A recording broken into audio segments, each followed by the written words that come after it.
Hello, Brett with All Doctor here, and in this video we are looking at a 2022 Volkswagen Taos.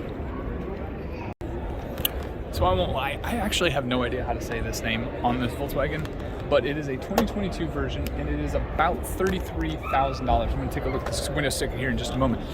One thing I noticed right off the bat though is look how much space there is between the height of the engine and where the hood line would come.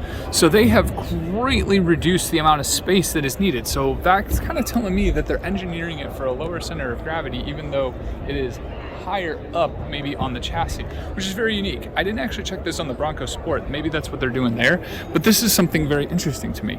So we come over here, again, we have the 2022. This thing is pricing out at $35,000, so a very nice Bronco Sport competitor.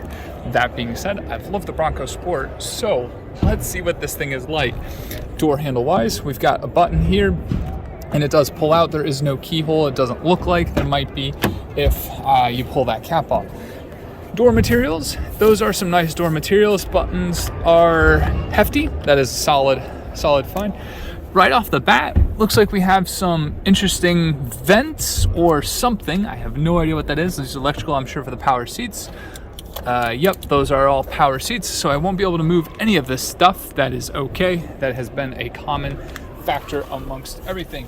One thing I do like about these Volkswagens are the shifters. I do like the fact that they still have a very old school shifting feel in a new school type vehicle. I also do like the dash layout. This kind of long, sweeping, rectangular design is very aesthetic to me. There are some storage here. We've got nice sturdy buttons, a touchscreen for infotainment. I do like the analog type touch to the LCD screen for, I'm guessing, the speedometer and other types of information, but it does have analog fuel and analog temperature. I'm assuming populated by electronic readout. Steering wheel controls are pretty nice. That is a nice factor, and there are a lot of buttons, so you might get a little confused depending on once you learn the buttons where they are. We have two cup holders. We have a very small center console. This thing is really itty bitty. The seats are very nice. The materials are also very nice. It does have a lot of storage in the door. I'm trying to see, I don't know if this one comes with all-wheel drive or four-wheel drive. We do have a mode selector here. Electronic parking brake, start-stop button. Overhead, I have tons of space. This thing has so much space. No problem there. The visors, we have the visors, sunglasses holder, which is a spectacular feature. I really appreciate that. More controls, again, the buttons on the mirror. So overall, not too bad. In the front, I cannot adjust the seat. We're gonna hop in the back and see how that goes. Go ahead and open up the back, open up. Shouldn't have too much difficulty getting in here. All right, it's a little tight. I have way too much space up top, so I could probably adjust that into a much more drivable position rather than a comfortable position. I don't know.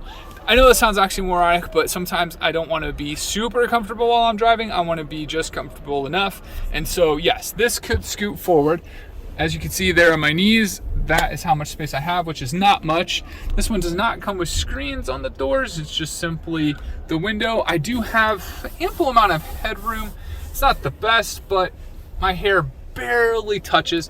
Do have some lights back here, jump handles that we have. I will go to the back here in just a moment. Bench seat, pretty common. Let's see if we pull this down. Oh, there are two cup holders, which is kind of nice. You can pull the center down.